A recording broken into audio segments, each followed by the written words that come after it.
Welcome to Costly Conversations. I'm super excited because I have Rolo and Joe with me today. And I'm just super excited because we are talking about all these crazy topics. Man, we're going to be going over getting the younger generation involved with 2A, 2A culture and some of the issues that we're having with it in regards to political things, but also being libertarian because these guys, I think they dabble a little bit in the politics. So if you like these things, go ahead and stay tuned in. But a little bit of housekeeping. We are promoting the Patreon. If you guys want to see more content and get more involved in the community, hop over there and see what it's all about. Now, on to the show. What's going on, guys? How y'all doing? We're doing great, man. How are you doing? Hey. Well, you know, I'm super excited. We've been friendly for a while, and man, when the opportunity came to get you guys on the show, I was like, well, Joe's never in town, so let's make this thing happen. Definitely. You caught her at a good time. Yeah, no, I'm stoked. So, man, let's just jump into it. Like, what the heck is going on with the kids and guns and them not really kind of jumping into what we do in 2A or really, I guess I'll frame it this way. 2A is kind of old. 2A is kind of dying. Yeah. What's going on? I know you guys have some thoughts on those things. So, first of all, I want to point out when we first noticed this, we were at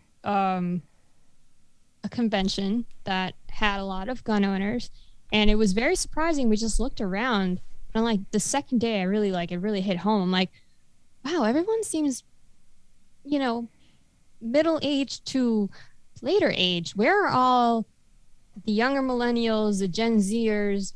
Where are all these people? Don't they care about guns? This is a cool show. There's lots of new products and stuff here. And it really made me realize we have a serious problem on our hands in the gun community and in the Second Amendment community because we don't have an upcoming generation that's going to keep going when it comes to the fight for the Second Amendment, protecting the Second Amendment. Yeah, definitely. I agree. It was a pretty stark contrast, especially with kind of a lot of the other things that we've been around before. We obviously like to talk a little bit about pop culture and video games as well. So that's pretty much every demographic and every age is involved in that at this point. And so kind of seeing the gun community, especially when guns are kind of prevalent in video games and things like that, not seeing that reflected, having it was an opposite. Surprising. Yeah, it was very surprising, especially when we saw that there was an effort there. There were obviously content creators. There were the way that the conference was styled kind of had a good opportunity. Any sort of convention like that is usually pretty visually appealing. So yeah. It would have been a cool place to go. I assumed that people would have. I thought it was cool. Yeah, so absolutely. So real quick before we go forward, I know that you just talked about, you guys like to talk about like some video games, a little bit of politics, a little bit of firearms here and there. Mm-hmm. Can we talk a little bit about who you guys are? Because I realized we just kind of jumped right into it. We didn't say like, who the freak is this? Like, who are you? Who are you guys? And then we'll hop back right into, why the 2A is dying of age. Mm-hmm. Absolutely. We're the Locked and Loaded Latinos. We are a married couple, and we've been involved in Second Amendment advocacy for about 2 years. Mm-hmm. We hail from South Florida, and we got really involved with the movement. We were gun owners for a long time, but then we got involved in the fight to protect the Second Amendment when Parkland happened, which was actually the trigger for me to start really understanding like my why for why I carry a gun is because I want to protect my loved ones. Mm-hmm. I was actually nearby in Parkland when that happened, and I was actually babysitting, and I wasn't carrying, and I was just like, that was the moment that I was like, this is so important. You never know when something can happen. You have to always be prepared to protect yourself and your loved ones. So that was the initial trigger for me to like take being a gun owner more seriously. And then the resulting political fallout from that event, the rhinos in Florida pushing red flag laws, and us realizing we take the Second Amendment for granted, especially in a state like Florida, which is always known as the gunshine state. Mm-hmm. And then you realize how fragile your rights are and that you always have to protect them. So that's what happened. Yeah, like Joe said, we got into advocacy a little bit over 2 years ago. I kind of introduced Joe into guns. I took her out shooting pretty much on, what was it? It was pretty early on in our relationship. It was very early on because it was something important to me at the very least. I wasn't necessarily like a huge advocate of the Second Amendment at the time, but I believed I've got a right to protect myself. I have a right to own a gun. I enjoy going out and practicing shooting. A lot of my friends that were a little bit older than me, they joined the military after September 11th. My father was in the Navy, but he never owned guns or anything like that. You know, moving around to different places and on military bases, you can't have firearms, ironically enough. So from that moment, you know, my friends introduced me to firearms. When I was 21, I bought my first pistol. And when I started dating Joe, I knew I was like, well, I'm not going to give this up because this is a tool for me to protect myself, my family, and potentially her in the future. And so I have to make sure that she's totally okay with this, or she knows, hey, I'm in the firearms. I have a gun. Are you cool with this? If not, well, you know, we can go our separate ways. That's kind of how it was. Because it was something that was that important to me, and you know I wanted her to to experience that, and I think it worked out. It worked out. I went from shooting my first gun to buying my first gun on the same day. So wow. And contrary to the most advice, her first gun that she shot was a .45. Yeah. So, yeah. Well, never say never, right? Mm-hmm. No, that's awesome. Yeah. Well, I appreciate you guys kind of giving this little introduction and just a quick plug of your show. You guys do a little show every once in a while. Can you tell me a little bit about it? Yes, we do the Locked and Loaded Latinos podcast. It's typically every Sunday at 7 p.m. Eastern time, 4 p.m. Pacific. And we kind of started that. It was kind of serendipitous. We got into advocacy. And after gaining some exposure, we kind of wanted to go down the training route, becoming firearms instructors and doing that, and kind of trying to help expand, the community and show a different set of people here, like a married couple. And, we train together, we fight together, etc. But pandemic hit and that kind of changed everything. A lot of events got canceled. People weren't going out. Obviously, I don't need to tell that story, but throughout that, we started getting invited to different podcasts. The first one was Tim Knight. Okay, yeah. Yeah, I was on Tim Knight's show. And after that, it was Hank Strange started inviting us to his podcast. And then after a while, he was like, hey, you guys are great. The audience really likes you guys. They like what you have to say. You guys should consider doing something like this. And we took it to heart, and that's how we got started. And that's live. You do a live show. Yes. Yeah, we do a live show. It's something that I really enjoy. It just comes as a result from being on Hank's show and having that audience interaction. We really love it. And honestly, just sometimes being able to goof up live is a lot of fun. Yeah. And getting derailed. I mean, yeah, we both have ADHD, so sometimes we go extemporaneous and we'll be on like these tangents and we interact with the chat and they'll throw out questions. So we'll start a story and then like end up completely not where we thought we were gonna end up, because we just like sort of go in with like soft topics, like okay, we're gonna like sort of cover these things, and then 3 hours later it's like, oh well, we never hit like 2 of these, but hey, great show. Yep. Right. And so guys, I know we took a quick pause from the topics, but if you like firearms, if you like people who are thinkers, if you like video games, pop culture, comic books, nerd culture, that kind of stuff, these guys, I'll probably be in the chat when you're in the chat, so hop over. We'll be in the chat together. It'll be a lot of fun. Oh, we love having you, man. It is a lot of fun. That's yeah. That's definitely the best part of doing this. It really has been the live chat and interacting with the audience, and making friends with people there that it's like, man, I would love to meet some of these people someday. Yeah. And I had the pleasure of meeting you guys at an event a couple weeks ago or months ago at this point. And it was pretty freaking cool. I was like, wait a minute, is that's the guy. No, it's freaking great. But let's get back to it. I know we're talking about why the 2A is dying of age. Mm-hmm. Well, we're in kind of a weird spot because I was really pushed into gun ownership by my friends, but at the time, in the early, or I should say the late 2000s and then the early 2010s is when really gun tubing became a prominent thing. You had FPS Russia and obviously guys like Hickok 45 that were there from the start. Hank Strange was doing these things 10 years ago as well. and you had a lot of those creators. Demolition Ranch was in his infancy, so to speak. Was Garand around that time? No, Grant came like 4 or 5 years ago. He's like the second wave of the gun tubers, I would call.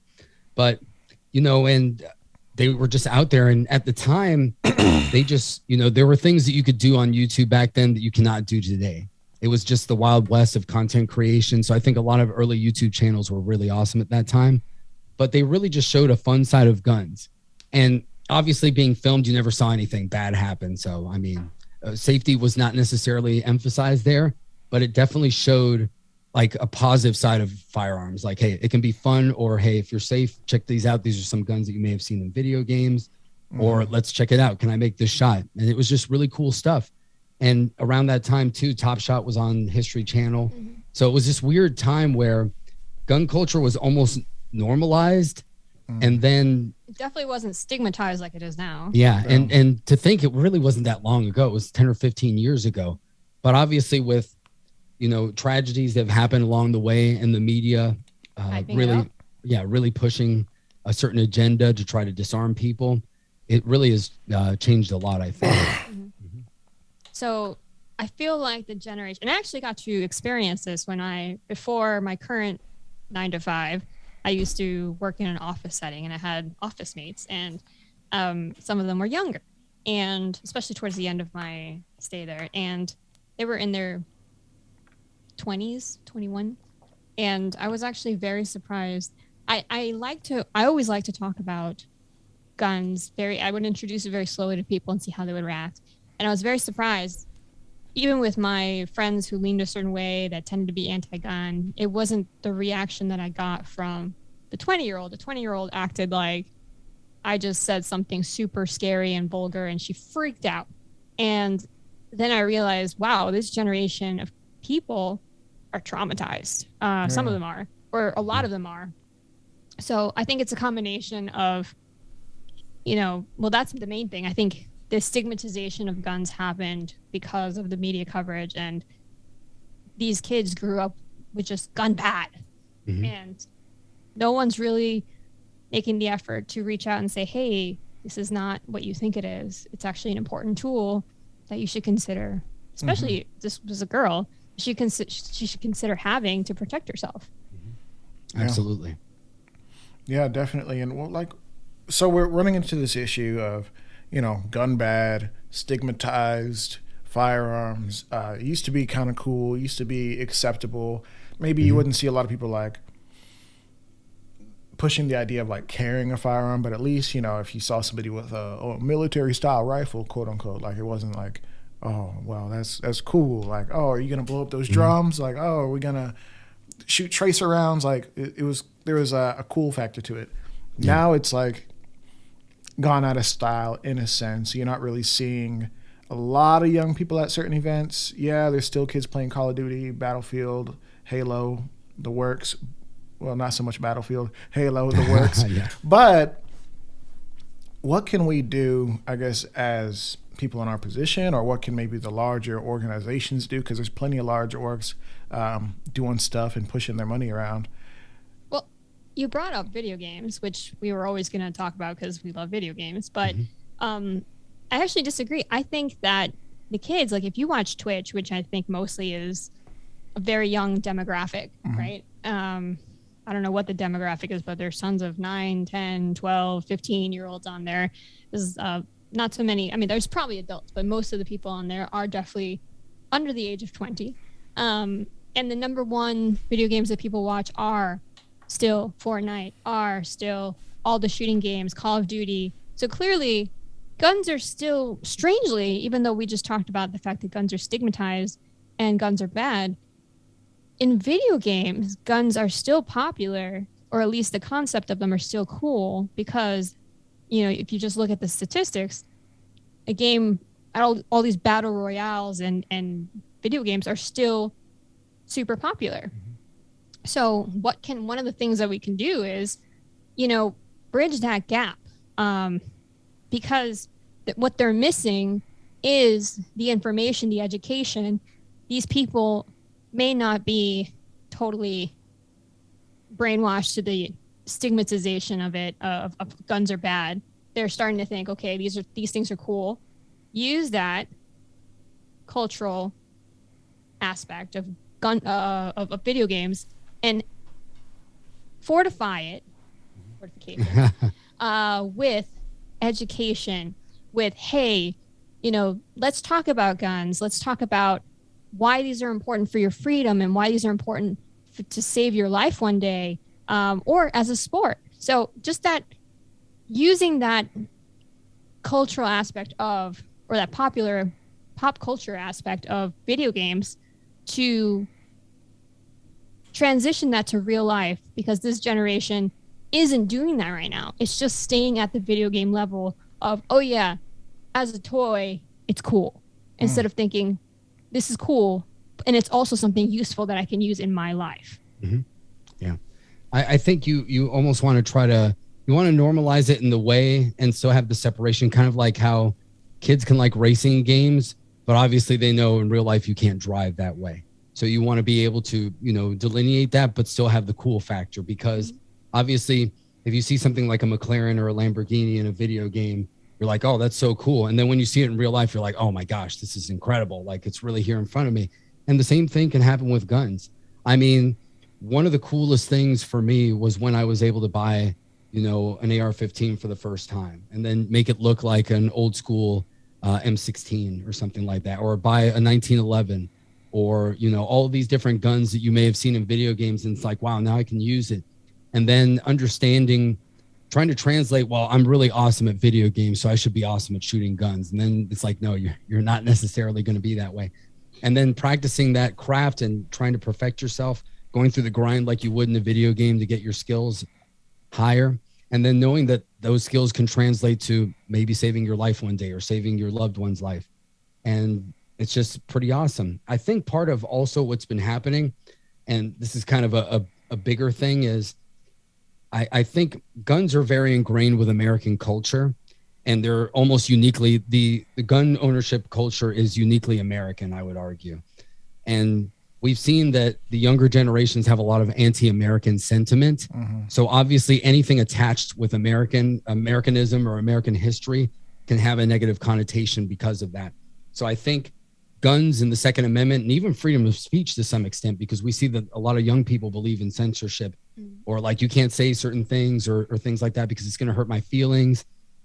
We see a lot of that. So the First and Second Amendment, I would say, are really fundamentally American. There are very few countries. Actually, there's really no countries that have free speech and gun rights.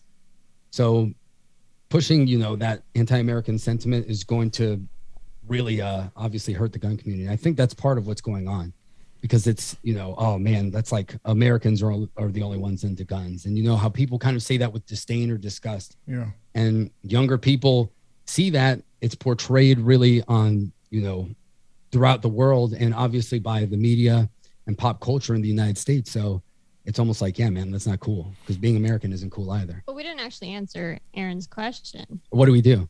We talked about it, but we didn't answer his question. What can you do? Yeah. So what can you do is content creators, like Aaron and like Rolo and like all these other people that are popular on, and I see this is actually a trend that I'm glad is happening. Oh yeah. Like T-Rex Arms, I know everybody has different feelings about him. He does that. He plays Call of Duty and he streams on Twitch. I think Grand Thumb is really into making videos of him acting like he's in a video game, dressed up like he's in a video game. So, I think I appreciate that. I feel like more emphasis can be done, or more effort can be done by content creators to kind of try to bridge that gap with the younger generation. Like, hey, you like Call of Duty? Come watch my video about guns. I also think companies need to focus on that. Maybe they need to start having gun-related. They do have gun-related stuff at their shows. But companies that have events, conferences, should be having game-related things as well. Maybe have a gaming tournament at your convention. I think that would be a great idea to bring younger people in. I mean, has anyone thought about that? I doubt it.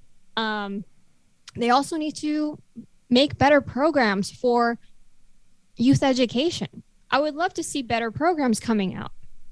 I don't think it's much of an emphasis, though, because I mean, I understand from a business perspective, kids don't buy guns or things like that, but it's going to be the next generation. So they're very short sighted in their lack of emphasis on the younger generation. Mm-hmm. Well, I think you can see some companies like SIG. Obviously, SIG makes their own airsoft guns and things like that. So I think more companies doing that, emphasizing that, because, you know, kids like to play airsoft, paintball. Those are awesome sports. So really giving them, hey, this is a SIG P320. It weighs just like the real one. You can learn the manual of arms and all that stuff. And then one day when you're 18 or unfortunately 21 in some states, then you can get the real thing. You'll already know how to use it. Yeah, no, I think those are fantastic ideas. And I wonder, even just throwing an idea in there, if certain gun companies can maybe lower their prices or try to work with companies like Activision, who I don't know if Activision will even touch a gun anymore since they're owned by Microsoft. And who knows? I mean, I know it's video games, but the idea of maybe trying to license the actual names of their guns. So it's like, oh, wait, that's a actual Glock 43X or whatever in this game, or that's actually the SIG, this or that. That's the new one. It's in the game by the actual name, because you know when it's in the game, they don't use the real name, and you kind of have to know. So I wonder if there's certain things they can do to really emphasize. But also I had an idea of like, man, like what if we could? So people who are anti-gun can generally be a little bit preachy in their delivery of things. They can go on and be like, hey guys, we need to really focus on this and no more of this. Like, this is going to be the generation that ends these things.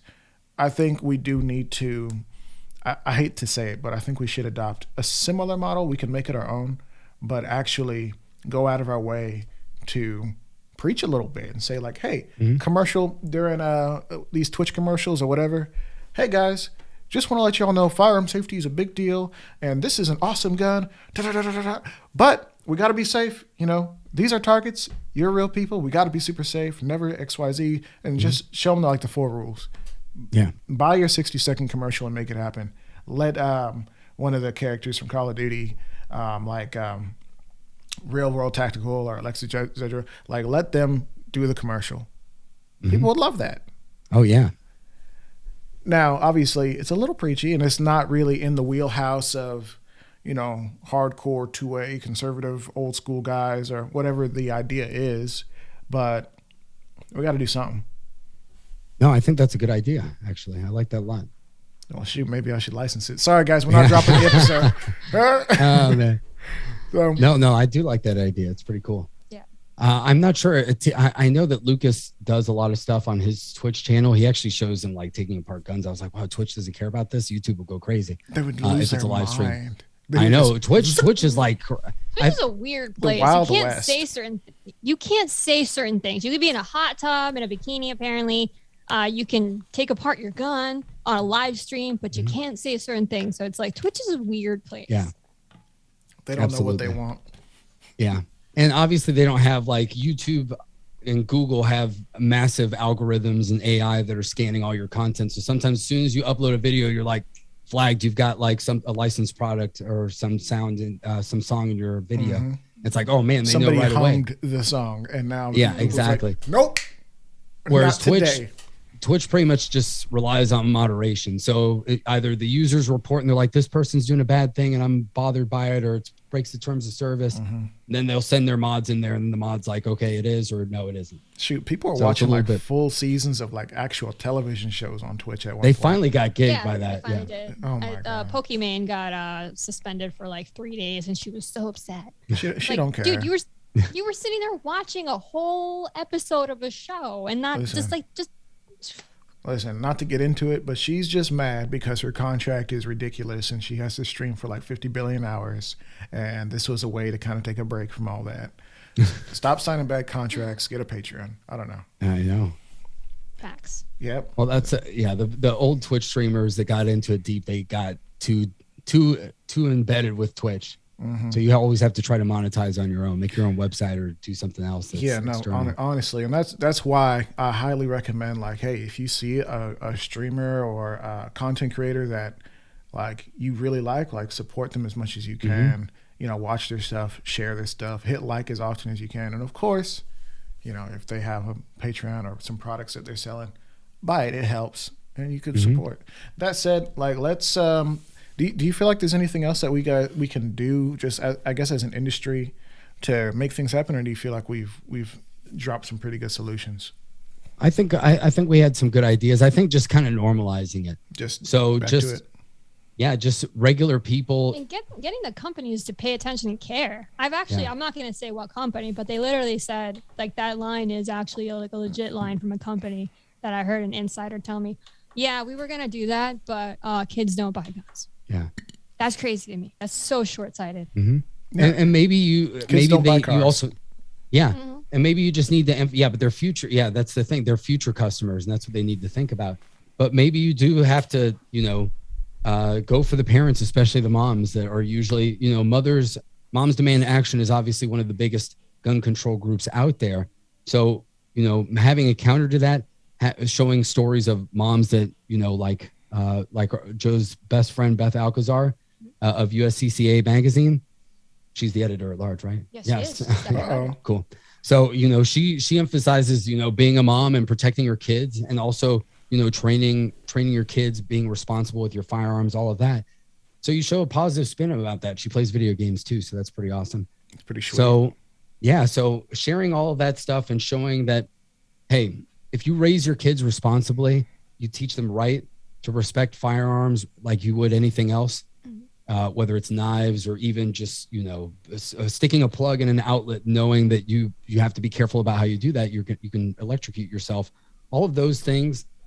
You just need to be confident in yourself as a parent and be honest with your kids when it comes to that stuff, and not scare them. Let them know, hey, this is a gun. It's dangerous. It can kill you or seriously hurt you, but this is how you treat it. This is where, if you want to tell them where it is, because some people have different viewpoints about that too, about whether you should expose your kids to guns and let them know where they are, or you just kind of keep it as a taboo. Kevin Dixie actually showed him training his daughter recently, and I thought that was like the greatest thing ever. Yeah. And I gave him kudos for that. I love that. It's not just moms. Okay. I know it's important to show moms, but it really it got me when I'm like, Dad teaching his daughter how to shoot a gun. That's so awesome. I love that. Yeah. Yeah, we definitely need both. I tend to lean towards that we gotta target the moms, like, quote unquote, mainly because I think they are the underrepresented group in the two-way conversation. If we're just talking about like gender specific things, men is just, that's normal. Yeah, my dad took me shooting when I was this age. We went hunting, but moms are generally excluded as like, my husband will take care of it. Oh, my husband has so many guns. Or yeah, he made me get this. Or we go shooting sometimes, but really it's like, man, can we get you in a class? Can we design holsters that are really going to work with you and your situation? Can we really market towards you? Not necessarily making a pink gun, but making sure that our marketing lets you see you in this product. And I'm not excuse me, I'm not trying to do their job for them, but at the end of the day, like, people are going hard. Like, they got these kids. Who's that one kid that they have who was in Parkland? David Hogg. David Hogg. They have David Hogg up there, 20 years old, looking kind of like a supervillain, to be honest. He really does.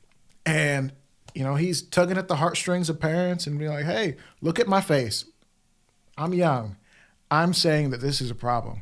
And every single time something bad happens, the media, sorry guys, the media brings these kids up and says like, hey, they are a victim. They are hurting.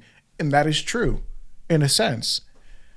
But also look at the other side. We can do a lot to make sure that these people, whoever it is, whether it's a mom or kids in a bad situation, can have a layer of protection. And instead of stripping those away and saying like, no guns, except for the bad guys, no guns, you can say like, hey, people who can safely and responsibly operate a firearm should take that upon themselves and, stand in the way of evil. Mm-hmm. So that's where I'm. Let's keep it moving, guys. Thank you. I feel like we touched on so much. I appreciate you guys really sticking in there and throwing out some fantastic ideas. Hopefully, Sig or somebody hears this and takes some ideas to heart and maybe sends you a check, right? So let's talk a little bit about you guys. Elephant in the room. You are Latino. You're gun owners. What's that like? You want to go first? Yeah, sure. So what's it like being a Latino gun owner? First of all, being a Latino, people assume what I'm sure other minorities can have experienced this, but people just assume where you lean or what you believe because, the great majority of Latinos are liberals, and I have a why for that. It's the government has programs that provide for low income, freshly arrived people to the States, so you have a loyalty to them. And then the actual TV programming that is on Hispanic channels is extremely biased, and I grew up watching that, and I didn't realize it when I was younger. But then as an adult, once I'd already started to change my viewpoints and experience life, and then came back and went, hey, I don't really think I believe this. I went back to my parents' house and got to watch them sitting there and watching some news. And I'm like, how is this news? This is so biased. They're literally telling you what to believe. And then I realized, wow, they probably heard that their entire lives. So no wonder. So I definitely get that all the time where I'm out and I'm talking and people just assume that your views are a certain way. So it's always a shock to people when you reveal, oh yeah, I'm a gun owner. And it's not as prevalent as you would hope. Although there is a Latino gun community. Mm-hmm. You want to talk a little bit about that? Well, yeah. I was going to talk a little bit about my experience. Go for it. But my experience from Joe, I guess my experience is very different. Yeah. I grew up, I'm from Puerto Rico. So Puerto Ricans compared to other Latinos already have a different experience because obviously Puerto Rico is part of the United States. So we're born American citizens. So things like the border, immigration, those issues are pretty much irrelevant to Puerto Ricans because they don't affect us directly. So, but obviously everybody in Puerto Rico speaks Spanish. Everything is bilingual. Most everybody can speak English as well, but it's still very much like being in a different country in a lot of ways. So it's like being in a Latin American country, but everything is American. It's all dollars. All the signs are like they are in the United States. All the same franchises. You can go to Burger King, but they'll sell you tostones. Yes. Wow. So yeah, it's pretty awesome. And they have Nutella too instead of what we've got over here, like just regular jam and stuff. So it's pretty cool. So that's a different experience. And my dad was in the Navy. So pretty much from an early age, from when I was 4 years old on, that's when I left Puerto Rico and moved to Japan, lived in South Carolina, and then lived pretty much in Florida for the rest of my life in different parts. And it was just a different experience because I was already thrown out into the world. So I was already an extreme minority moving to Japan because everybody's Japanese. So outside of the military bases, people would always be like, oh my gosh, look, it's non-Japanese people. So it was a very, very different for me growing up. I kind of grew up, I grew up obviously very patriotic, very proud to be American. My dad always, kind of raised me that way. And it was always kind of a positive experience. So it really wasn't until I moved to South Florida that I really started, besides when I would go back to Puerto Rico, really experience Latin culture in the United States. I was always like the one Latino dude everywhere I was. So people would be like, oh man, what's that like? You're Puerto Rican? That's what's that all about? Can you speak Spanish? I was like, yeah, whatever. It was no big deal. And it really didn't bother me. I know some people get bothered by that, but I guess since I lived in different parts of the world, I was just used to that. That's because of course people are going to be like, oh, you look totally different than me. Like, what's your deal? Like, oh yeah, this is my deal. And they'd be like, oh, cool. So that's kind of how I grew up. So really it was just very open, I guess, in a lot of ways. I had a very positive experience with all of that. So kind of starting to see in South Florida different Latinos. So you started seeing Cubans and their story, and I could relate with Cubans a lot just with the way I was raised, and obviously the struggle that they went through. So, but then you also run into people who may have gone, through the opposite side of what's happened in South America. So the United States did a lot of things in South America. They contributed to a lot of turmoil.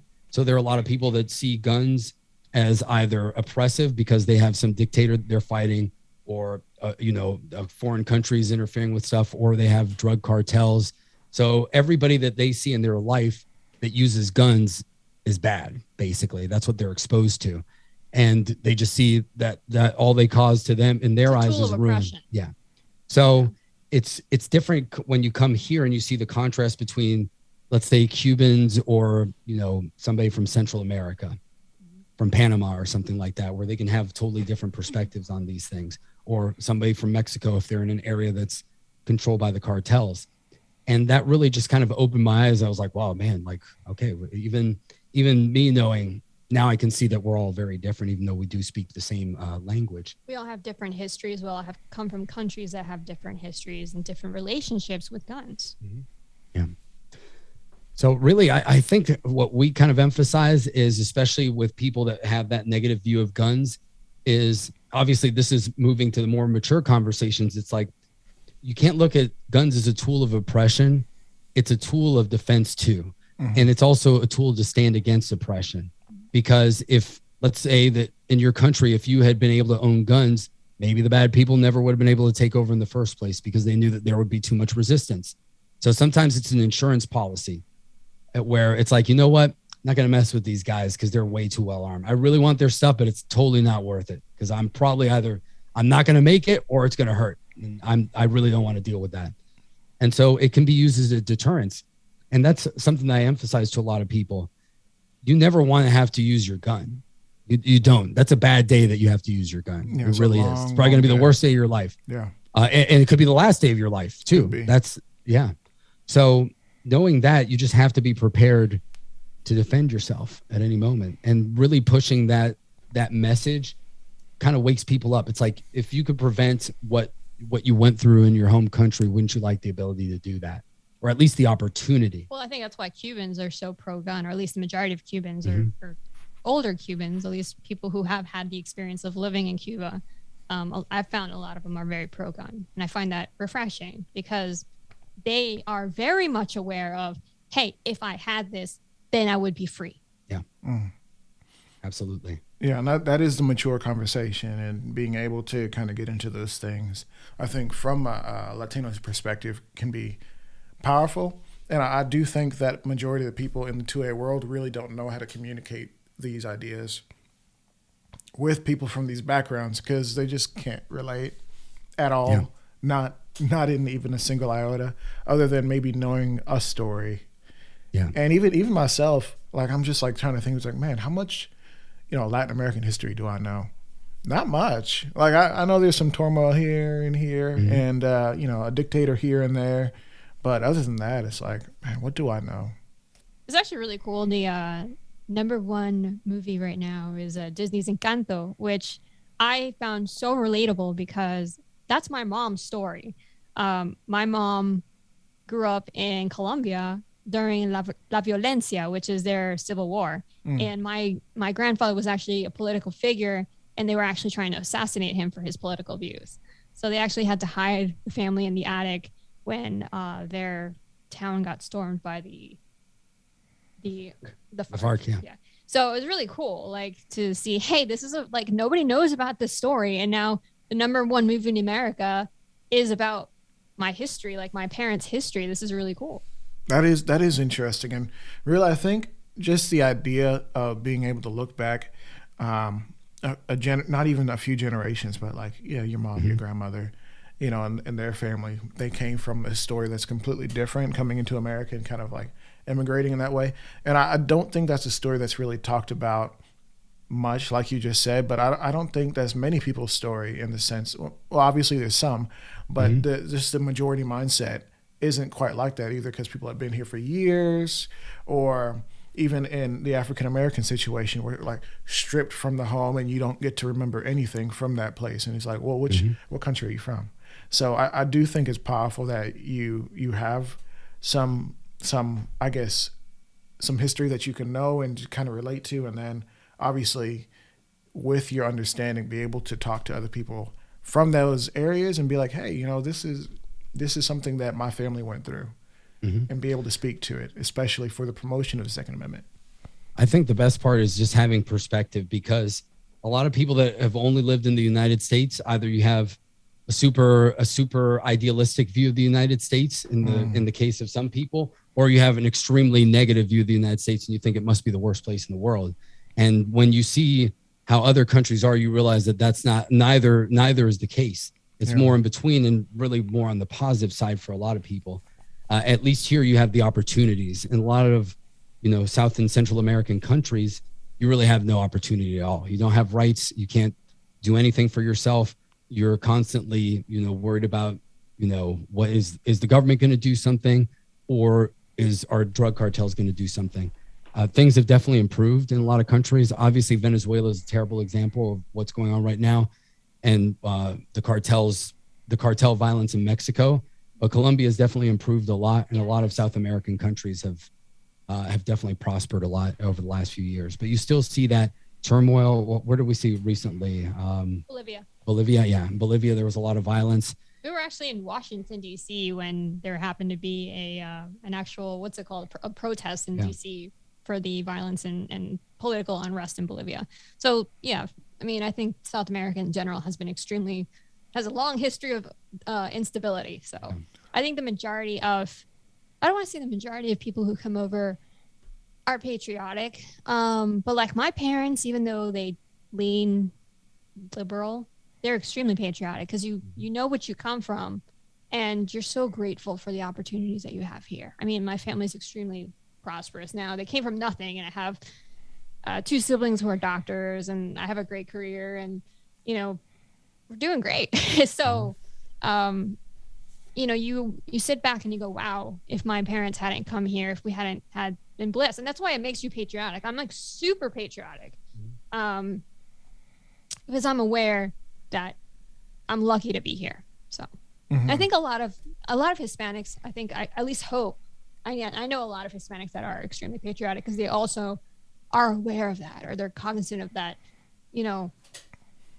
difference that their life could have been.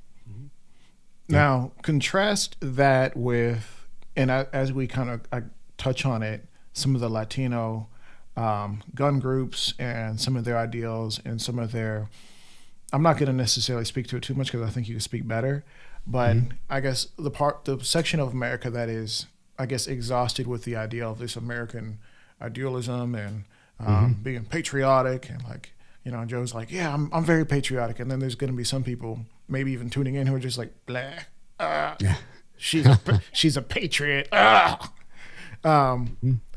Let's talk about, I suppose, that, and then how that kind of relates to some of these Latino gun organizations, or one in particular. Yeah, well, one of the things that we've seen, obviously, in the last 2 years is that we've seen an increase in gun ownership in general, but specifically in the Black and Hispanic community. And that's been good. But as we've spoken with more people, a lot of people's motivations aren't necessarily what we would have thought. Now, obviously, with what happened in the pandemic and, a lot of the riots that happened in 2020, a lot of people got scared. They bought guns to try to defend themselves. But some other people also bought them as a reaction to the events of January 6th. And it was very interesting to speak with people who have totally different perspectives, and how there is a section of, I guess I almost hate to say it, that there's a section of new gun owners that do believe, like, I bought guns to defend against like white supremacists and domestic terrorists. And it's sad for me to kind of think of that as a motivation, because being in the gun community, I haven't run into those people. I know that they exist. There are obviously bad actors and racists in every group in the world. You're always going to find some a-hole somewhere. So it just kind of, seeing that contrast has been really interesting. it's a little bit uncomfortable sometimes because it's like, wow, man, that's kind of a really sad reason to want to buy a gun. But hey, that's the nature of where we are. So how did you get here? And that's usually where I want to start. Like, what drove you here? Why do you think these things? And have that conversation and try to, turn it around a little bit or say, hey, you do have a right to own a firearm, but here's what the Second Amendment is about. Here's some of the things you have to worry about. And here's some other good people that may look like what you think is a stereotypical bad gun owner, but if you talk to them, they're some of the greatest people in the world that you're ever going to meet. And just kind of contrasting that. Now, as far as some of the organizations that I've seen, there's the Latino Rifle Association that comes out. I was like, by the way, we were really excited when we looked into it, myself and a friend of mine who's also a Latina. We were like, oh, awesome. There's already an organization. Let's join. Let's see if we can collab and stuff. And then, then you look into them a little bit more and you're like, oh, that's not what I was expecting. Mm-hmm. Yeah, they're definitely, they're more of a socialistic anarchist group. That's where they kind of lean. But just seeing the commentary from their founder online, it's just everything is just so negative. It's really acting as if, really Latinos don't have any right to own guns at all. It's that kind of negative feedback, or we have to get this in order to obtain more power. And I just feel like it's a very negative and adversarial viewpoint for owning guns, especially when it's a reaction to your fellow citizen and not to the force that has a monopoly, the group that has a monopoly on force, which would be the government in a lot of cases. So it really is interesting kind of seeing that, especially when you know the history of a lot of Latin American countries, where it's like you want this stuff to stop the oppressors on the top, not to fight your fellow man. Obviously, if there's chaos in the streets, you want to defend yourself. And I'm very confused as how they got to that point in their thinking process, because I definitely had a lot of racism growing up. I experienced a ton of racism growing up. I heard go back to Mexico on a regular basis because I was extremely Hispanic. I'm not from Mexico. I was like, hey, I've never been. I'd love to. I would make jokes about it. But I never let it get me mad. I would be like, I definitely was, had feelings about it because you can't not. But, you just get over it and move on and try to educate people on, who you are. And I think that's the best way to combat racism, not get angry and create groups because you hate your fellow citizens who are uneducated. I mean, people are dumb. I mean, when was it when Mark Anthony sang the national anthem at some sporting event, and all over the internet people were like, why are they having a Mexican singing the national anthem? They should have an American doing it. It's like, he is an American. What is wrong with you? Yep. So the ignorance is astounding. So you can either get mad or educate people, and I just chose the route of don't get mad, get glad. Oh no. No. Oh, she had to. Sorry, I'm super cheesy. Oh my but yeah, God. no, that's the route that I take. I never let people phase me. I just I play the long game. Even people who do the anti-gun thing with me, I don't tell them. I'll play long game. 6 months down the road, they'll find out I'm a gun person. They go, oh crap. I'm like, yeah. And then a year later, I have that same person who told me they didn't like guns. A year later, they'll be like, hey, can you take me to the range? I have infinite patience with people. I don't know. I guess people don't have that. A lot of people don't have that, but I have that. Yeah, no, it's interesting because in today's culture, a lot of people, I'm not trying to get culture-y, but in today's culture, a lot of people, if they run into something that they don't like or disagree with, they label it usually incorrectly as toxic and not taking care of myself, and it's bad for my health to be around you because I don't like something that you believe or that you said or something that you vibe with or whatever, and they'll just disown you. Full stop. But so I think it's interesting that you said that, hey, I just won't even tell people at first. I'll let them get to know me for me, and they fall in love with me, and then boom. That's by the my way, tactic. the thing That's that you my hate tactic. most in this world, I love. What, you're not a monster? No, I mean, maybe. No, I think True that's story. freaking sweet. That was an actual true story. One of my former coworkers was, that was one of our first conversations. She was like, "Oh my God, my brother-in-law came to Thanksgiving. This was a year before, and can you believe he was wearing a gun on him? I mean, like, what kind of paranoid psycho wears a gun?" I'm like, yeah. 6 months later, like, yeah. She's like, too late. She already likes me. She already knows I'm a normal person. I already destigmatized the whole concept of being a gun owner because she got to know me and she got to see that I'm a normal person. I'm not a deranged psycho. Right. And then I reinforced that with, oh, you're a woman and you actually live in a city that has these statistics, because I already like pre-gamed and knew all these statistics about the crime rate in her city. And I'm like, you should really consider doing this. It could be saving your life. 6 months later after that, oh my God, I witnessed a mugging. Can you please take me to the range? Absolutely. I got you. Witnessed a mugging. That's rough. That's a rough way to go. And I really hate when people feel like, okay, I've witnessed something, or I went through something really tough, or like something's in the news. Let me hurry up and jump into guns. And that's the worst way to do it. You need to kind of go into it a little slower, be able to do some research, figure out what's good. But obviously, sooner the better. But it kind of sucks to see people, especially after, pandemic, January 6th, things like that, where it's like, I guess I should get a gun. It's just kind of sad. And by the way, even if people don't like guns, I won't push that right away. Like, I think before... It's not for everybody. It's not for everybody. I told her, you know what? If you don't feel this way, you should at least get some pepper spray, or if you feel comfortable, a knife, start training with a knife, or go get some hand-to-hand combat. Like, those concepts are... I know a lot of people are just like, no, it has to be a gun. It's like, you got to do what you got to do to help people get some level of self-defense. And I really truly believe that if not, guns are not for everyone. Some people can't get past their fears. They can't. Yeah, no, I know we were talking a little bit beforehand, and I know you had mentioned that there is a bit of division in the Latino community. Is that really about firearms? In general. I think it could just be in general. Just different countries are different. Obviously, right now we've seen how political everything has gotten and how the media emphasizes things.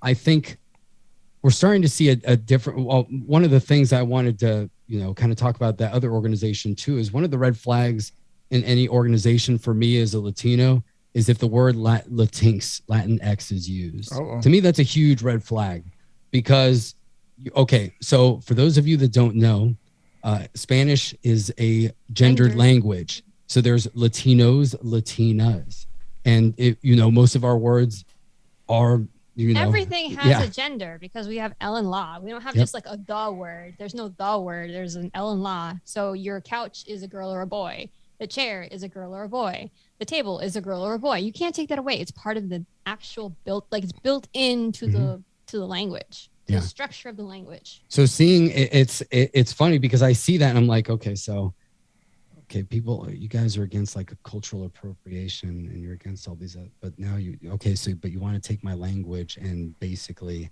anglify it. And I was like, I don't understand. There's no X's in our language. Yeah, I was like, I don't understand. Like, ends in an X or who got this bright idea? Why did you think this was a good thing? So, I mean, I'm starting to see a division with that. The vast majority of Latinos think that Latinx is stupid or they've never heard of it. The younger generation is starting to embrace it, but I think it's more of the mainstream left culture is trying to really push that. And it just, to me, I mean, I don't really get offended by things, but to me that's pretty offensive because it's like, okay, so you don't respect, you say you try to pander to us because of our culture. You say that basically white people hate us for whatever reason, that America's terrible. So, we need to empower you. But at the same time, you approach me with, well, your language is bigoted, basically. So we have to change it for you because we know better. And that's the way that I take it.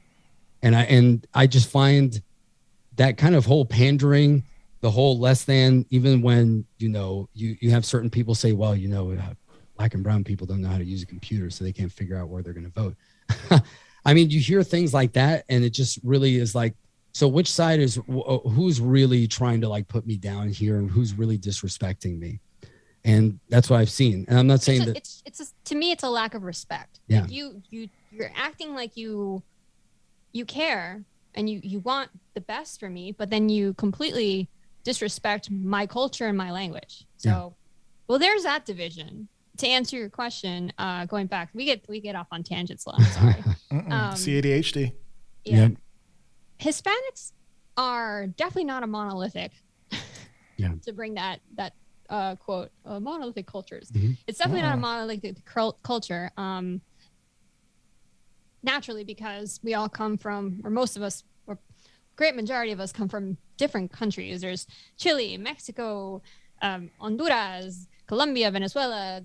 I can go on and on. I wonder how many there are, but there's quite a lot of Hispanic countries. We all speak the same language, so we all share certain similarities in our culture. You know, there's the chancla that we all know. The sandal for those. Sandal for those who don't know that. Right. We all grew up watching Sábado Gigante, which is it was a game show that lasted 4 hours on Saturdays. But beyond that, our food is a little bit different from each other, and our history is different from each other. So going back to what we were talking about before, you know, the relationship with guns is different with each country of origin because they have a different history. But that's also something that divides us, is we all have a slight, I don't want to say patriotism, but it is like an pride in our countries of origin. So I don't know if you've ever heard like Edgar Antillon, like, I love Edgar. And I'm like, hey, yeah, we're Hispanics, we're together. And he's like, nah, I'm Mexican. And I'm like, oh, I'm sorry. You know, like, but that's really how it is. We are not like, we're together, but we're not together. Like, that's just the thing that is just natural to Hispanics. Like, you know, I grew up like going to Hispanic mass with all of my Hispanics. It's like, but then you like really like only superficially. Soccer game comes on. Soccer game comes on Sunday. Like, you're good. You're good at mass. Then after mass, the soccer game comes on. And it's like, F you. You suck because you're playing their team. You know. But I mean, the most segregated time in Hispanic cultures, Latino cultures is Sunday soccer games. Game. Yeah. Mm-hmm. So that's a natural hurdle that we have.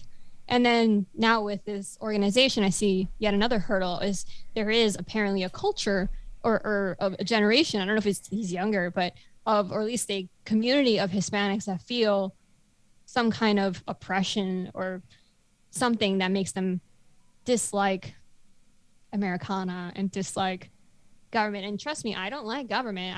I can love America without liking my government because I don't agree with a lot of what it does. Yeah. The way I always look at it is I hear a lot of people always complain like, well, you know, those rights aren't for people like us. I'm like, why do you feel that way? And if so, if you do feel that way, why would you want to destroy those rights rather than saying, no, I deserve that too, because I'm an American. By virtue of me being here and being alive, I deserve to have the same rights as you. So I don't understand the whole, we got to tear everything down. It's like, no, I believe in the becoming a more perfect union. I think that the foundation of a lot of the things in the Constitution we can agree are really good, at least the Bill of Rights. I think the problem is the implementation throughout American history has been lacking or hypocritical. So it's more, I don't want to necessarily go back in time. I just want those standards that we were promised to everybody, or that should have been promised to everybody, because obviously they weren't in the beginning. I want everybody to have those. I want to have that cut. You know, I want the same rights as every white person, Asian person, black person, anybody in the world, gay, straight, man or woman. I want the same rights for everybody. And I want to make sure that we can have those rights and protect them. And so I don't understand destroying it. It's like, no, you want to really allow this to flourish, and you want to get rid of the people that are stopping you. You want to vote them out. You want to make sure that they're not affecting your life in that way. You want to ignore the media and the negative things that they say, speak to one another. That's why I think shows like yours and ours are very powerful, because it allows us to get a message to an audience that is not necessarily going to see those things in the mainstream media. And then they get to see, well, they don't see just a talking head in New York or Washington, D.C. somewhere, they see a real Pushing an person. agenda. Yeah, they see a real person who talks about their real experiences, not reading from a teleprompter and just telling you, hey, this is what I've gone through. This is where I'm from. This is my story. And this is why I got to where I was. And we can really have those deep conversations and kind of bridge those gaps. Man, I love it. I think just kind of going back to what you were talking about and just people not feeling like, oh, these fundamental American rights that we have citizenship here, so we have it. Mm-hmm. I was thinking it's not for us. It's almost like I was watching like House Hunters or Love It or Listed or something like that. You know, one of those TV shows that my wife loves. Oh my gosh. So they were there and they were like, we want to sell this house or get rid of this house because it was the husband's house. It was his house. He bought it when he was a bachelor, and it's not our house. I want to buy a house with him. And it's like, wait a minute. Is that what's happening with American, I guess, ideals? The ones that are true American ideals, not just some like fanciful patriot, yada, yada, yada, but like true like rights where it's like, well, that right wasn't a right for me back when, you know, when this thing first started. So let's just like get rid of everything and start fresh. Can we buy this new house together? And it's like, bro, like if it's a good right, it's a good right. If the right to bear arms is helpful, it's helpful. If all men being considered equal is a good right, let's take it. Like take it by force if you have to, but take it. Yep. That's where I am. That's how I've always been. And, you know, being kind of mentored by people like Kevin Dixie, who really goes heavy into history, obviously, especially a Black history in the United States, knowing all those things, seeing the struggle, it's almost offensive in a way to think it's like, wait a second. So you had so many people struggled to get to the point where you can exercise these rights and you basically just want to destroy it, or you want to almost get revenge for past misdeeds instead of saying like, no, man, we're good. Like we're equal now. Let's just try to go forward together. I may not like everything that you're all about. As long as you don't mess with me, like we're cool, you know? And I think that's really the mentality and the mindset. I kind of thought, you know, growing up as a little bit older millennial, I felt like that's kind of what was going on when I went to college. You know, everybody was super cool. Everybody would tell politically incorrect jokes and not get offended. And everybody was just like, yeah, man, this is what it's all about. Twitter's and then dangerous something now. happened. Social media like just was a bomb that accelerated things. Yeah. Get me started on social media. I'm convinced social media destroyed this country, destroyed this world. Actually, I mean, I don't know if you've watched TikTok, but that is like, I'm convinced TikTok was created to like kill off the brain cells of the entire lower There goes generation. the youth audience. Yeah, I'm sorry. TikTok is like toxic. You will lose like your IQ. It'll go down to the double digits. I'm convinced. Hey, You watch listen, that. it's a plot from one of those other countries, China or Russia, to make sure that in a few years they can just take over. And who's going to stop you? We're going to be living in the metaverse. We're going to be too busy watering our fake virtual plants to care. Yep. Living in Minecraft. That's how it's going to be. Or at least that's what a lot of people want. My sister already told me, she's like, you should get an Oculus so we can spar together. I'm like, What the or heck? we could do it in real life. How about that? Does she live near you?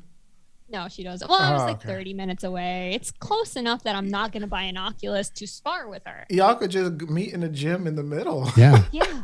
I'm like, nah, it's not happening, man. Come on, guys. Like I'm not gonna. I don't know your sister, so I'm not gonna say anything. But no, good talk on that one, guys. I think there is a few things that I wanted to kind of get on specifically in some previous conversations and some conversations I've had privately, and it's been really interesting because we're talking about like two-way culture and just the firearms community and how there's this new generation of gun owners coming in, but sometimes they're from the political left. Sometimes they come from different minority backgrounds, like, you know, Black, Latino, whatever.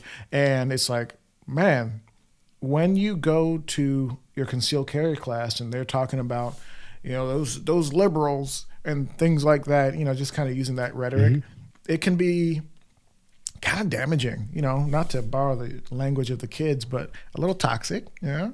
And I wonder if there is I suppose, ways to have conversations that are necessary. Because at the end of the day, generally it is the quote unquote liberals who are anti-gun and who are making legislation and voting in people who are negative to the firearms experience. So yes, that is true. But I wonder if there are ways to have those conversations productively and to not come across as just kind of an a-hole when you're expressing your ideas and really trying to help people understand the importance of certain things. Absolutely. So we actually have a little bit of experience with this. We're not trainers, but we are RSOs. So we've been in classes, and we've had the opportunity to put our 2 cents in.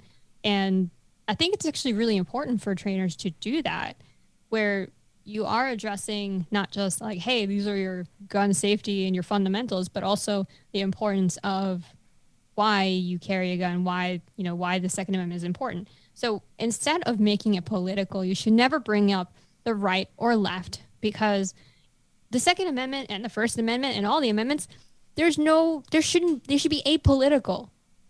They just exist. They're not, now some parties try to make it political, but they shouldn't. But you don't bring that up. You just bring up, hey, okay, one of the reasons, like, yes, congratulations, you're a firearms owner. Congratulations, I appreciate you're making an effort to be safer and training up. But now that you're a gun owner, you have a responsibility to understand your right. And now that you understand this right, you have to protect it. And this is what it does for you. A gun is not just a sport. It's not just cool. It's a tool that's going to protect your life, and it can also protect you against government, and it protects your freedoms. So I just had a conversation where I just told somebody, about the Second Amendment, about freedom, and didn't bring up the right or left. And that's what we should be doing. We should be talking about freedom and their rights, which is universal. And eventually, once you put those ideas in people's head, and this will happen because this is coming from someone who grew up as a Democrat. Once you get an idea, a seed of truth in your head, especially when it comes to freedom, it tends to blossom into a tree. And it's a beautiful thing, because hopefully you'll get the opportunity to see somebody have that conversion. But I've seen it a few times where you plant that seed and don't push too hard. You just say a few truths.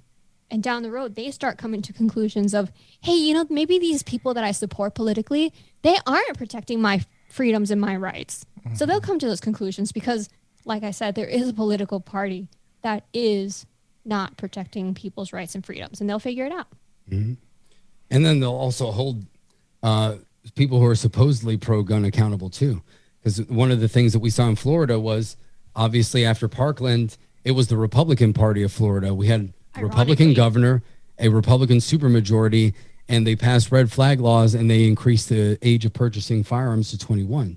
So despite having supposedly the pro-gun party in Florida, we lost some of our rights there. By the way, Florida's Republicans tend to continue that trend. It's 3 years later, mm-hmm. and they're still voting against gun rights. Or just not bringing it up. That's what they do. But they actually actively voted against HR 8. They voted for that. In Congress. Yeah, in Congress. We have a state full of rhinos, but there's a movement now that is hopefully trying to primary them out. So I'm looking forward to the elections. Yeah. Another thing that really has kind of worked for us, if you're able to, when you have the opportunity to teach people in person, it's extremely helpful. Joe and I were at an event down here locally. It was for Juneteenth for Kwaku James actually invited us out there. And Ron Scipio, who wrote Erica's Big Day. Erica's Big Day. Yeah, Ron was on the program a few weeks ago. Yeah, he's awesome. So they asked us to come there and speak, as the local 2A advocates. And, we brought a few firearms with us, and we just wanted to have a few examples. So we brought, an AR-15. I brought a Ruger 1022 that we have, a more modern pistol, a Mechanic TP9 SF. And then I brought that 1911 that's back there. And, I just brought up a few different things. And one of the first things that I asked is which one of these is a weapon of war, or was really a weapon of war? And then everybody points at the AR-15. I was like, no, that's actually not. That's a civilian That's a civilian version of there are military versions of that, but they're, they have select fire, they're fully automatic, and they have a few different features, but they look similar. I was like, but the 1911, this actually was a weapon of war. And then it's like people are like, whoa, that's the first thing that blows you away. And then you kind of start talking about the laws, and you don't even have to talk about who proposed them or anything like that. You just have to say, look at my wife. She's smaller physically than I am. Don't you think that it would be really useful? Okay, let's say that I have an AR-15. Let's say that I'm taken out of the fight, or I'm not home for whatever reason, and my wife has to use this gun. Wouldn't it be really convenient if you could adjust the length of pull by adjusting the buttstock on that? Doesn't that seem like a really awesome thing? Like it would be easier for her to use? And people were like, yeah. I was like, do you know that there are some laws that say that feature makes it an assault weapon, and they would want to ban it? And then the women in the group are like, what the heck? That's BS. Like, and I was like, yeah, it sounds kind of sexist, doesn't it? And you can even throw things out in there like that and use those, emphasize those things. Without using parties, we did like a whole 2-hour presentation that blew so many people's mind that they just didn't hear about these things, because once you hear Republican or Democrat, people just tend to turn off. So, or liberal or whatever you want to call it, and not listen to the message. So it's really important to get the message across without using those words and without using that. Just talk about the message behind that, and I think people will have much greater success. Mm-hmm. And then you can even go through history, and again, you don't even have to go through whichever parties in the past passed certain laws. But when you see, laws that were clearly racially motivated to restrict minorities from owning guns, it's pretty obvious that there's a political motivation behind this. And you can see that the government passing laws to restrict basically people's rights is a form of them, using their power against you to control you. Mm-hmm. And when you start talking about that, it really starts, the freedom juices really get flowing, and people start thinking about that. Like, oh man, like I really start to see that this is more of a symbol. It's a tool, and it's also a symbol of our rights. Mm-hmm. And, it really just gets people think like they really appreciate it a lot more. Mm-hmm. I also found that statistics actually made a big impact too in that one. I had a ton of statistics, and showing that gun control isn't like they always have this message of we're trying to keep you safe, and then you pull out statistics and it's like, are guns really as dangerous as you're making it sound? Literally, I brought up the numbers of how many people died of blunt force and tripping and falling and all these other things. I'm like, why is no one banning hammers? Mm-hmm. Or the suicide rate. That's the majority of. We talked about suicide too. That was a big one. Yeah. So basically, there's no need for politics when it comes to gun rights, because there shouldn't even be politics.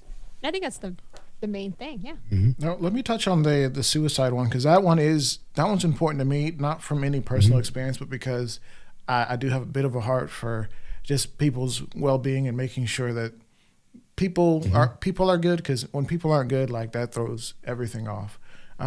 That said, I've heard that the suicide rate for firearms is even a little bit tarnished because it's like firearms related injury. And it's like, wait a minute. Mm-hmm. Wait a minute. And don't quote me on that. Look it up for your own self and figure out, your statistics and make sure that what I'm saying is true. But at the end of the day, there's a lot of really good statistics that kind of really do help people to understand, like, the numbers aren't lying in regards to these things. If, say, 90% of women who are armed with a firearm survived without further incident a sexual assault, then maybe it's a good thing to train women to be efficient and safely efficient with these tools that can protect them from idiots in society and straight up monsters who would try to violate their personal well-being, mm-hmm. to say it fancifully. Like, at the end of the day, like, if we can just understand the truth about these things and not just say, like Larry Sharpe said, I'm the governor of New York and it's my job to keep you safe, even though at every opportunity they'll do things that make you inherently less safe according yep. to your ability to protect yourself. And they'll increase their own power, the power of the state. If you're a statist, I can't help you, but at mm-hmm. the end of the day, you are responsible for your own well-being and your own safety. Yep. The state can't help you. The state can't always get there. And if you know anything about, Supreme Court and police, the police really have no obligation to help you at all. Yeah. They could watch you die. And it's like, well, maybe they'll get fired by their boss, but maybe they won't. I mean, that's what happened in Parkland. The cop never went inside the school. He hid behind his car, and legally he didn't have to. He chose to protect his own life. And then they gave him his pension back later on. So it was like, he had no repercussions from that. So it was literally terrible. no problem. No problem. Let a bunch of kids die. No problem, dude. Yep. Yeah, you did your job. Yep. And meanwhile, you had unarmed kids and adults trying to protect, their friends or their students. And it's just like, really, this is, but, I think really the last 2 years have emphasized a lot of that, because it almost doesn't even matter which side you're on. If, let's say, if you were on the pro back the blue side, I think you had a rude awakening over the last 2 years when you saw people getting arrested for going to the beach or not showing, well, now we're starting to see people get arrested for not having vax passports and things like that. So a lot of people on the right woke up and they're like, oh my gosh, the police will do bad things and enforce really bad laws. I was like, yeah, that's what a lot of people have been telling you for a long time, dude. You haven't been listening to some people, but now it's okay. Now you can see it. And then people on the left are like, well, let's just get rid of the police. I was like, but the government is also making it legal for you to defend yourself by purchasing a gun. So now you've got nothing at all. So it's like you've gone to two opposite extremes here. So one side was too pro status, the other side was anti, or pro police, the other side was anti, but then neither had a solution there to really deal with what was going on. Right. And we saw a lot of people woke up with that, because people realize it's like, okay, you're a status, but you're also against against police. You realize that the state has to enforce its power. So they have to have a police or military force to enforce their will, because that's what you want, right? You want the state to basically say, these people can't do these things, so we have to use force against them. And they start waking up. And obviously people on the right now are like, man, I was for small government. Why was I so pro law enforcement? It kind of doesn't make any sense. Doesn't make any sense. Yeah. Mm-hmm. And so both sides now are kind of like, our belief system has been shattered here, because we saw reality blow up in the face of everything. And we saw, man, maybe there's things in history that actually happened. We should have actually listened to those lessons. And or that's we where should you have seen have it coming. people. I don't know. I don't think I coined this. It must have come from somewhere, but we're politically homeless because, of everything that's happened. It's like, I don't believe in either of these parties. Mm-hmm. No, that's a great segue into the next thing I want to talk about before we start wrapping up. And that is, you guys oftentimes sound kind of libertarian. I know you have a lot of libertarian friends who are like, big L libertarian. I don't know that you guys are like documented libertarian, not to make a Latino joke, but where are we in regards to that status? Like, do you guys call yourself libertarian, or do you just have certain like ideals that you like, or what does that look like in y'all's life? Libertarianism is kind of complicated right now. Because it's also very not standardized. There's a lot of different, within libertarianism, there's lots of little factions. So I'd say the Mises Caucus is probably where we lean closest to, but I'll let you. Yeah, that's where I would be closer. I was actually reading the Libertarian Party of Florida wanted us to go to their convention, but I think Joe might be out of town that week. Probably am. But they wanted us to go up there just because we met people from the Mises Caucus when we were at Maj Touré's Solutionary Summit back in September. And so they were there. Maj is, he ran for Philadelphia City Council as a libertarian. So he's infused a lot of those ideas out there. And Eric July is one of my favorite podcasters. We had the chance he interviewed us once, and then we had him on our show. And I've just been exposed to a lot of things. I've seen how basically I grew up neoconservative, being in a military family. That's pretty common. I was, obviously pro-military, supported the war in Iraq. I was a kid in high school at the time, so I obviously didn't understand what I do today, but I believed in those things. And then I realized as I got older, I was like, okay, so both political parties seem to be a little bit authoritarian here in different ways, and they have motivations. But then I started seeing a little bit further too. It's like sometimes it seems like there's a little bit of collusion here, or it's simulated opposition. And then really at the end of the day, they all go into the back smoke rooms and they're like, oh, these fools, they just vote for either of us. It doesn't really matter. Mm-hmm. And so I started, waking up to that. and then realized, well, I've always been kind of a small government conservative, but that doesn't really seem to exist anymore, because if the left wins, usually they'll pump up, social welfare programs, things like that. Where if the right is in, they'll pump up the military spending budget. So it's like either both sides are blowing up the deficit. It doesn't really matter, because the American people are ultimately the ones that are being underserved, either by being pandered to and just treated like they're children. So it's like, you don't have to worry about anything. We'll give you everything that you want. Just vote for us and you're cool. To, well, we have to go overseas to fight against terrorism, and we have to do these things, and we have to use our sophisticated weaponry that you guys are paying for because we have to do it. It's the only way that you're going to be safe. All right. And it is interesting to see that there are certain corporations that have big American money contracts, and they feed on the American machine. Yeah. Not to get super political, but that's the facts. That no matter who's in office, doesn't matter. Yep. Could be Biden, could be Trump. They're going to make their money. And every year they're making more. Would you believe it? Yep. And I mean, I think that's what was, that's what started shifting me more towards libertarianism. I think Trump was actually good because he exposed a lot of things, and he was pretty honest about some things. He's like, we're going to sell these countries weapons because it makes us money. I'm like, that's the first time an American president has actually told the truth. He's like, yeah, it makes us a lot of money. It's like, let's just sell them weapons instead of sending our troops. It's like, it makes a lot of sense. Like we should really roll back. And for somebody that lived obviously in a very pro-military family, and I love all the people that I've been exposed to throughout the life. Some of the best people I've met were friends of my father in the military, taught me a lot of great lessons. But even my own dad has now basically said, he's like, yeah, I don't trust the federal government. I've worked with them my entire life because I've seen how the deterioration in the politicization and everything, and the lack of sense of duty, that people in the government don't care about the American people or America itself. They just care about getting theirs. Mm-hmm. So it's just, it's pretty bad to look at.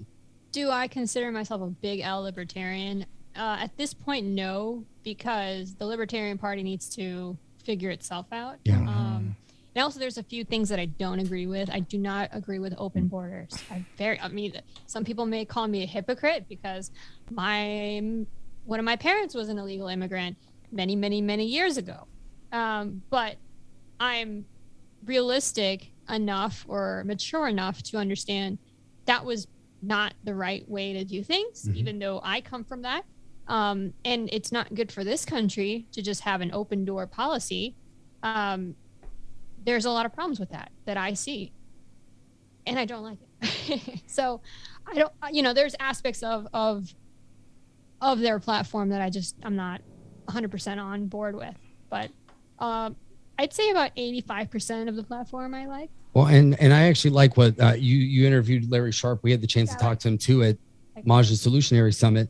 And one of the things that he told us is he doesn't necessarily care about the Libertarian Party winning and dominating on a political level, just to do well enough to improve the political situation in America. Because if there is a strong Libertarian Party, even if they're not capable of winning the majority, they can scare the other two parties and force them to moderate. It'll force conservatives to actually be small government, and it'll force the left to maybe rethink things and say, wow, so we have now one party that's super pro-freedom, another party that's trying to aspire to be pro-freedom, and we're sitting here being authoritarians. Maybe we need to roll things back and pull some of these libertarian ideas. So I think we do need a strong third party. I definitely endorse it. I want to see the Libertarian Party do well and find its own message, if for no other reason to improve the political situation in the U.S. So a lot of people don't like to vote for the Libertarian Party because they feel like it's a wasted vote. Oh, they're never going to win.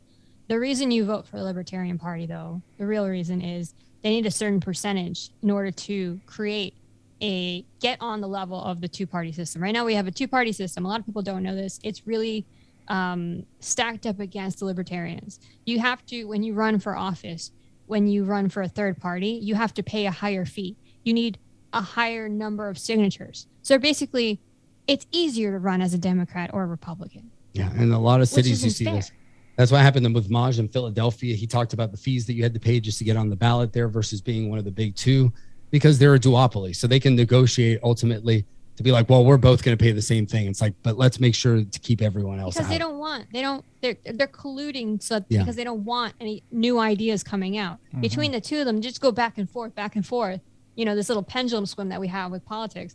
They don't want new ideas that challenge their old good old boys, concepts and institution, which is what a third party would break up. Yeah. So why do you vote for a libertarian? Because you want a third party to get to a level. You want, when it's a presidential debate, you want a third podium on there.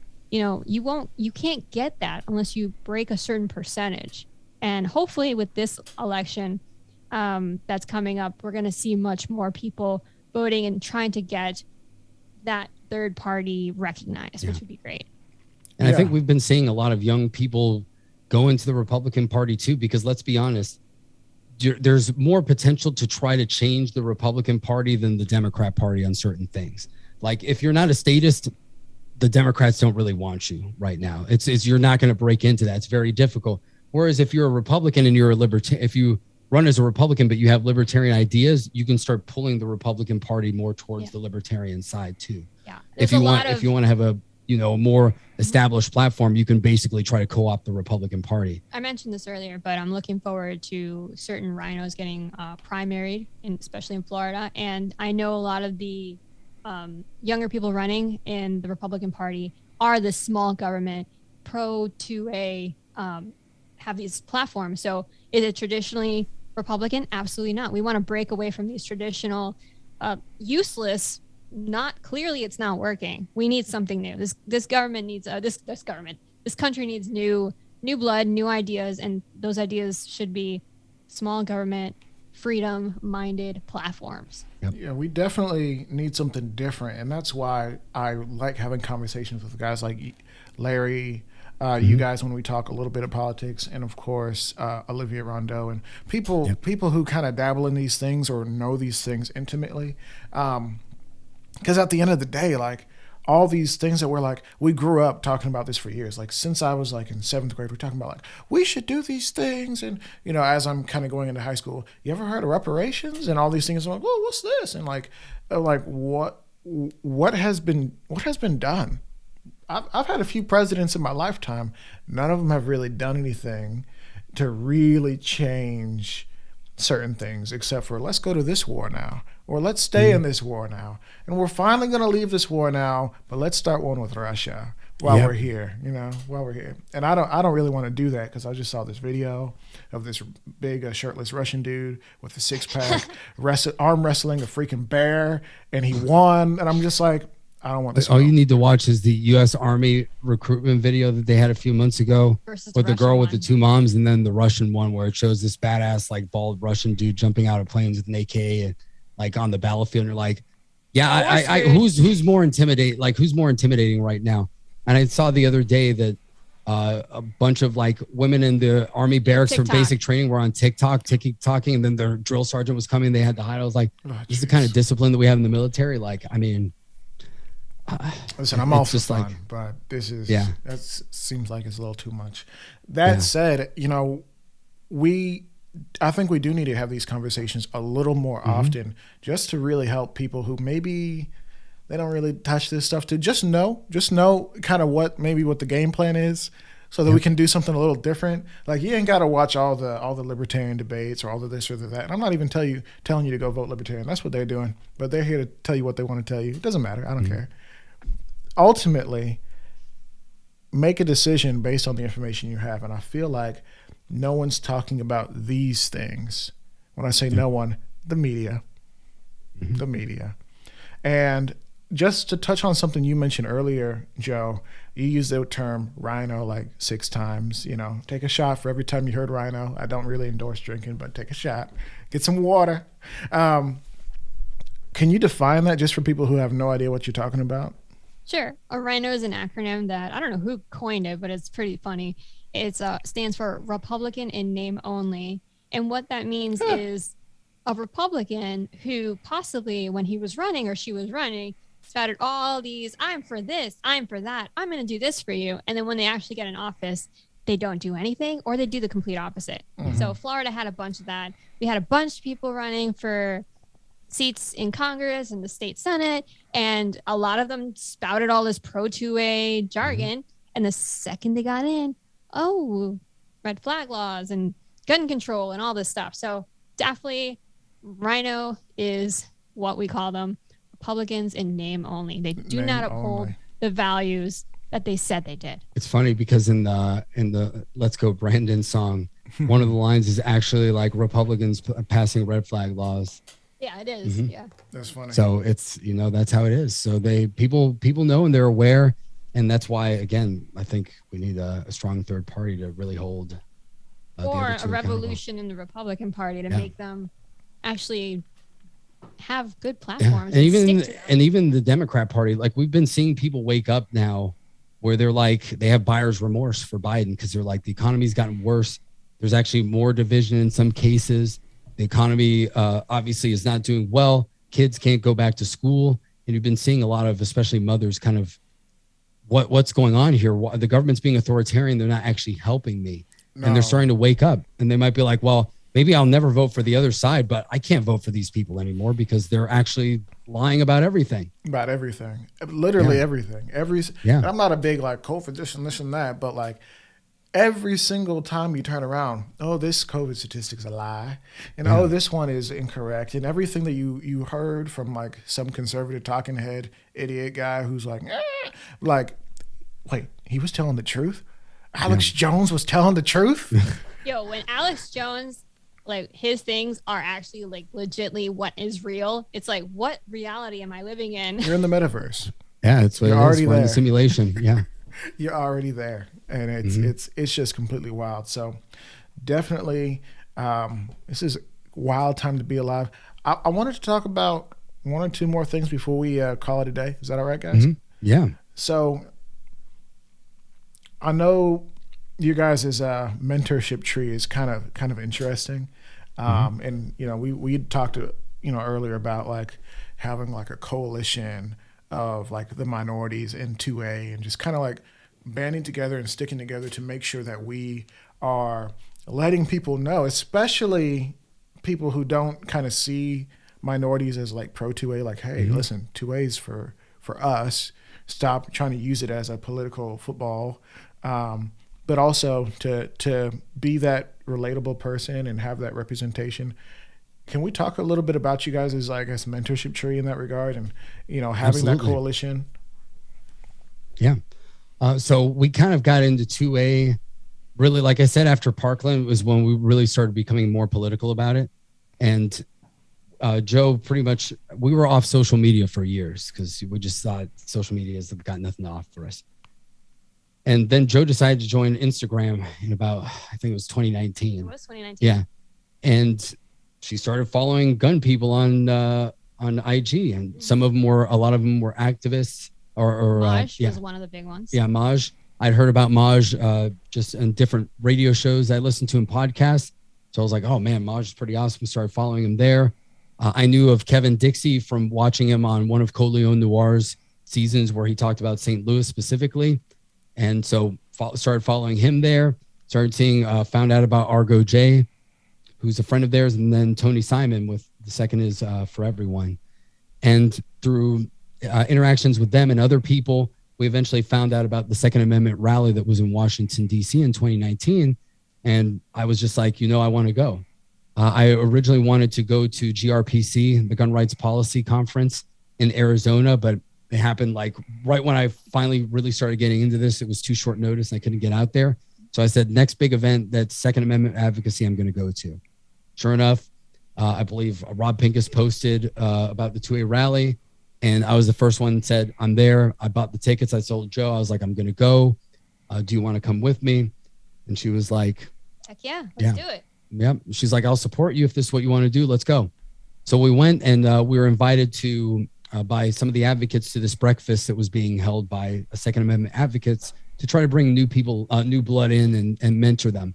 So like I said, Argo J was there, Tony Simon, Jara Hutchins was there too, Cheryl Todd, Kevin Dixie. Kevin Dixie was extremely inspirational that day. And so was Tony. I actually was sitting next to Tony, and he was just so nice and so like they were all so welcoming. And I'm like, I'm literally no one. I'm just this person who believes in this, and that's it. Like, I got nothing going on, nothing. And they were like, just being super supportive and just being super like giving us tips and like how to like evolve as advocates. And this was like so cool. So then we went to the actually walked after the breakfast. We walked to Cheryl Todd was there. Tim Knight was there. Yeah, Tim Knight. Rebecca Schmoy. Like, it was just a smorgasbord of awesome people that were involved in the protection of the Second Amendment in different ways. And we walked to the actual rally in DC on the lawn of the Capitol and got to watch Kevin Dixie talk about, you know, the history of the racist history of gun control. And it was incredibly just eye-opening and motivational. And I remember like I cried at different parts. It was like a really, like, how many hours was that rally? It was several hours, right? So at the end, we get to go and hang out a little bit more. And I remember, you know, getting to talk to Argo J, and I don't know, we just had this like instant click. And then everybody's like, hey, we're gonna go get food. And we went and got food with everybody. And then after that, it was like, hey, we're gonna go get cigars. And we went and got cigars with Kevin Dixie and Argo J. And it was just like the coolest thing. And that was just the blossoming relationship that happened. It was just getting to meet these great advocates, and we just naturally clicked. We were different, but we had similar, like, I guess, backgrounds or similar ideas, or like there was just even though we were so different, there was a lot of similarities, and we all just felt something. So fast forward 2 years later, they're some of our best friends. Yep. They've been on the show. They've been on the show a few times. Everybody's seen them. We've been to the Kevin Dixie's Train and Learn event. We were there in SHOT Show. Argo J invited us to go there to help document the release of his rifle at the time. And it's just been great. This guy right here, Tony Simon, 2A for E. Yep. Big brother too. Love to see it. Man in the bathtub. For those for the audio only listeners, there's a rather large man sitting in a traditional bathtub, lots of bubbles. You can't see anything, thank God. And you know, he's holding a handgun because, you know, you got to have your tub gun. If you don't have a tub gun, we can't be friends. And it's got 2A for everyone on it. It's a beautiful thing. Yep. Yeah, so that's pretty much where we went, and along the way we've had different people really just be very supportive. And it is strange. Like, it wasn't by design. It definitely wasn't by design, because I'm not the type of person to say I only make friends with this type of person and I exclude that type of person. But it ended up being that, I don't know why, but the minorities tend, at least in our case, just generally just aggregated together because we had that, you know, idea of there's an image out there and we don't represent it, and we want to make sure that we represent our demographic and see, hey, we exist. It's not just these white guys with long beards. In fact, I remember we were eating at Mike Sedini's house, actually, in Vegas the night before SHOT Show, and Armand Brigitte from Prime Protection were there. Kevin Dixie, Argo J, and Tony were there, and we were all eating and talking about guns and smoking cigars, and the news was on, and the news actually, like, do you remember it said something about like white supremacists and gun owners? Like, it actually literally, and we're all just like turn and look at the TV, like, ironically, I'm like, it's a room full of not that, all gun owners, and we're all like, is this a joke? The media. Like, but that's why we exist. It's like, not really, but that's not the reason we exist, but that's why it's important. Like, we don't like to play identity politics, but it is important to point out, hey, I am not this, you know, this media creation of this white man with a beard. I am a woman who is of many different ethnicities, or what's it called? Like, I am indigenous, I am black, I am Hispanic, I have all white, I have everything in me. I'm a mutt. I am not this thing that you think I should be. That's scary. I am just who I am. And that's many people in this country. You cannot pigeonhole me. You cannot say, I am not a gun owner. And that's why it's important to get involved. If you hate social media, get on it. Show people what you believe in. Don't be afraid of the stigma of being a gun owner, because that's how you break it. Yep. Now, I know that you particularly, Joe, are really against identity politics, but this for you is not necessarily different. Okay, so I generally don't like identity politics. I've never have. It's never been my thing. I am what I am, and that's it. I shouldn't have to explain my background to anyone or talk about it.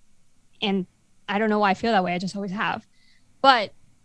And I had to actually get nudged into being an advocate because I initially didn't want to. And one of the ways that someone nudged me was to say, oh, there's, not enough Latinos out there. They need a voice. And I was like, okay. And at first I thought it was like, I felt some kind of way about it. But then you get the private messages or the DMs from people who actually really do appreciate you for that reason. It's like, oh my God, it's so great to see somebody that is of my background. It's so great to finally see Hispanics talking out about it. I've never seen that before, and it makes me like, oh, it felt really good. And I'm glad that it's actually helping someone. Or, I'll get, oh, you inspired me to, come out as a gun owner. Like it's something you need to come out about. But I realized it's like, I let go of whatever thing I have with, my conflict, because it's honestly for the greater good. It's really making a difference. So I appreciate that. And I guess that's where we're the locked and loaded Latinos. And the alliteration. And the alliterations, yes. Mm-hmm. I do love that. Yeah, it just rolls. It rolls well. Mm-hmm. Yeah. Man, wow! I think we hit everything, guys. Awesome. Was there anything you guys needed to shout out, plug, XYZ? And now just know, time sensitive. It's going to kind of suck because this can come out in a few weeks. Oh yeah, that's no problem. People can follow us at Locked. You can check us out. We're the Locked and Loaded Latinos. Find us on YouTube and all social media platforms, especially Instagram is where we kind of got started. Mm-hmm. Yeah, so you can find us on Locked. Is it Locked Loaded Latinos or Locked Loaded? Locked Loaded Latinos. There's no and. No. There's no and on the social medias. On the YouTube channel, it's Locked Loaded. It's Locked Loaded Latinos. No, it's Locked and Loaded Latinos. Is it? Yeah. Oh, okay. On the YouTube. It is. Well, the URL is just Locked Loaded Latinos. Doesn't matter. I'm sorry. We are being ADHD right now. I'm Latina Locked ADHD. N. Yeah. I'm Latina Locked N with the letter N loaded on Instagram. He's Puerto Rican Pistolero. And yeah, we definitely appreciate a follow, but more importantly, a sub on the YouTube, because we're trying to get to break that mystical 1,000 mark. Mm-hmm. That lets us do things like live stream. So we would appreciate you guys listening. If you like what you hear, give us a sub. Mm-hmm. And we have some really subs are free. Subs are free. Yeah. I don't know if this will happen before or after this airs, but we have some really interesting guests coming on. We haven't had guests in a little while since we just talk forever, as you guys can tell. So, but we do have. I'm moving back into the realm of asking people, and I'm really excited about one in particular. I don't want to share it just yet, but yeah, if you like interesting people that are a little bit different, we may have something. So keep an eye on our stuff. Yeah, we definitely have a lot of long-term goals. I want to start bringing in more people outside of the gun community and talk about guns with them, but also talk about freedom, rights, and things like that, or games, and try to kind of bridge that gap and bring different groups together. Because ultimately, you see there's a lot of fights against the First Amendment right now and the Second Amendment. Mm-hmm. So I think groups can find solidarity, because it's like you need both for a free society, as far as I'm concerned. You definitely do. What are you guys playing right now? I know you guys are a bit of a gamers, to say the least. Well, what have we? Well, we started playing Borderlands 3 again. That's an old game. Yeah. It's Tiny Tina's Adventures are coming out soon. That's a really big. I'm a huge fan of Borderlands 3, so I will be playing that nonstop when it comes out. But we went back and we're finishing up the DLC on Borderlands 3.